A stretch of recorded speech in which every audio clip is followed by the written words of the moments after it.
You ever think you've found your dream home, only to realize you've moved into a suburban dictatorship run by a clipboard-wielding lunatic? That's what happened to me and my wife, Sarah, in Willow Creek, Tennessee, where our quiet ranch life turned into a war over grass height here, grass that nearly got Sarah shot.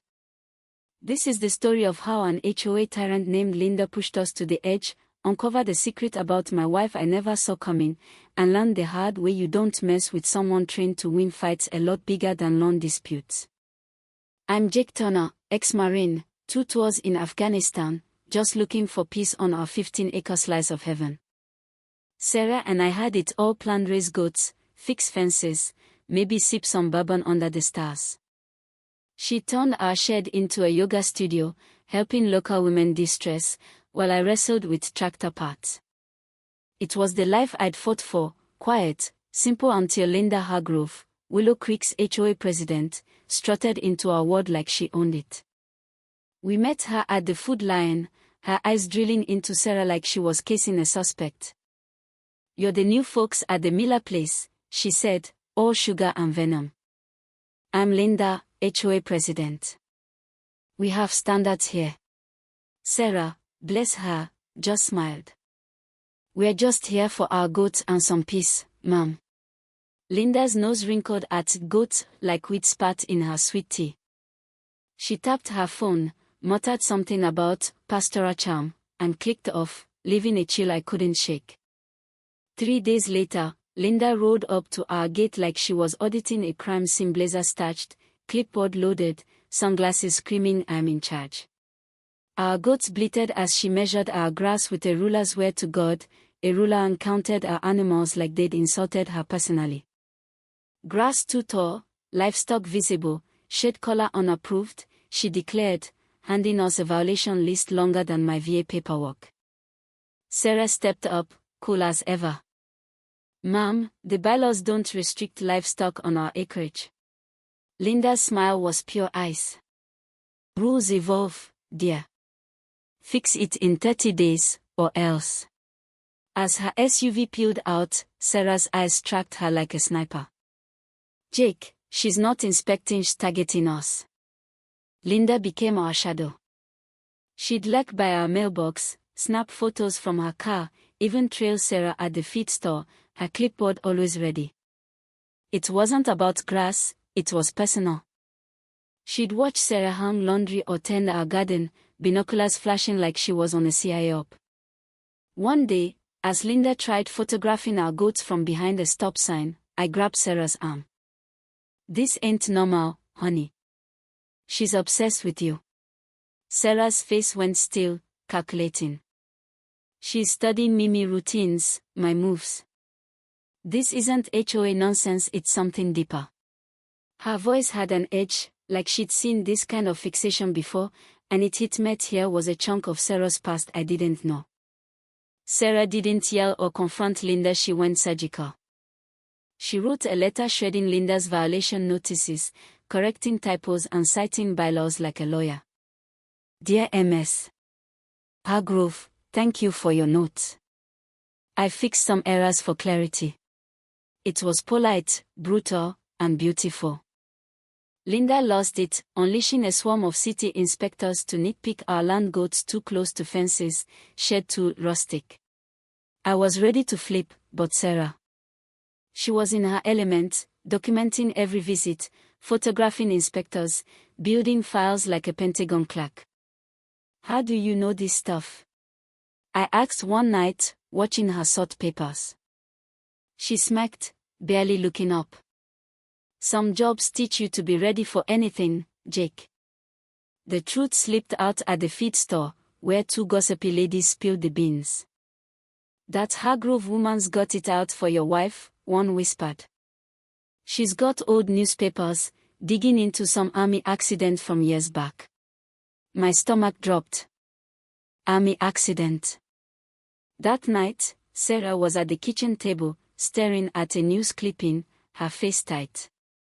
"Jake, I know why Linda hates me," she said, sliding the paper over. The headline gut punched me: "Local woman injured in army training incident."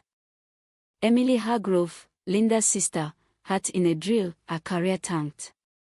The instructor. S. Bennett. Sarah. That was you? I asked, voice shaking. She nodded, eyes heavy. Emily broke safety rules, nearly killed her squad. I failed her to save lives. Linda's been nursing that grudge ever since. Sarah's past unraveled like a war story. She'd been a Special Forces combatives instructor, training elite soldiers to survive hell. Emily was reckless, talented but dangerous, and Sarah's Cordo ride crushed her dreams. Linda saw Sarah move in and decided it was payback time. Things escalated when Linda's SUV pulled up with 2 county vans. Sarah stood at the window, all business. She knows who I am. Let's see how far she'll push. Inspectors swarmed, citing nonsense like obstructive sheds. Sarah answered every question, corrected their paperwork, but they got twitchish, knew too much about their rules. Linda smacked as they left. You're done, she hissed. Sarah just said, we'll handle it, MS. Agrove. Then came the real blow, a late-night call from a deputy. Domestic disturbance at your address, he said. Sarah's jaw tightened. False report, officer. But Deputy Tom Baxter showed up, hand on his holster, eyeing Sarah like she was a threat. Heard you've got weapons, training gear, he said, glancing at the shed. Linda had spun a yarn, and he'd bought it. Sarah showed him the shed, yoga mats, fitness manuals, but Baxter fixated on her old army books. This looks like militia stuff, he snapped. Then, out of nowhere, he drew his gun. Hands up. My heart stopped, but Sarah, she was ice. Officer, my hands are visible.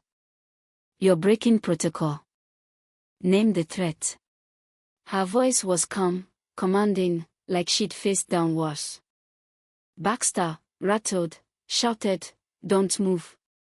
Sarah didn't blink. Jake, stay put. Officer Baxter's about to see his mistake. I froze, watching my wife disarm a cop with words. Baxter backed off, shaken, and left. Sarah documented everything, badge number, time, words, then turned to me. They called me shade in the army, Jake. I made problems disappear. Linda's about to meet her. Our dining room became a command center. Timelines, photos, a case against Linda so tight it could choke. She's been weaponizing the HOA, Sarah said. Now I'm flipping the script. At the courthouse, Linda filed a restraining order against us, claiming we were stalkers. Sarah walked in with the briefing charts, photos, even audio of Linda ranting, I found the woman who ruined Emily's life. She's done. The judge's face soured as Sarah laid it out. This isn't an HOA issue, Your Honor. It's revenge, escalating to a false report that nearly got me killed. Linda's gas filled the room as her own words buried her. The judge denied her order, slapped her with fines, a restraining order, and booted her from the HOA. She and her husband skipped town a month later. Now Sarah runs the HOA, rewriting rules to protect folks. Our ranch is a community hub, yoga, vet meetups, goat cuddles for kids. Watching her teach self-defense, I grin. Linda thought she'd crush a nobody, but she tangled with Shade, a warrior just trying to live quietly. Justice felt sweet, but here's the kicker, did Sarah go too hard, dismantling Linda's life? Or did Linda's vendetta earn her ruin? Tell me below, what would you have done? Got an HOA horror story? Share it. Hit subscribe, and let's keep this convo alive.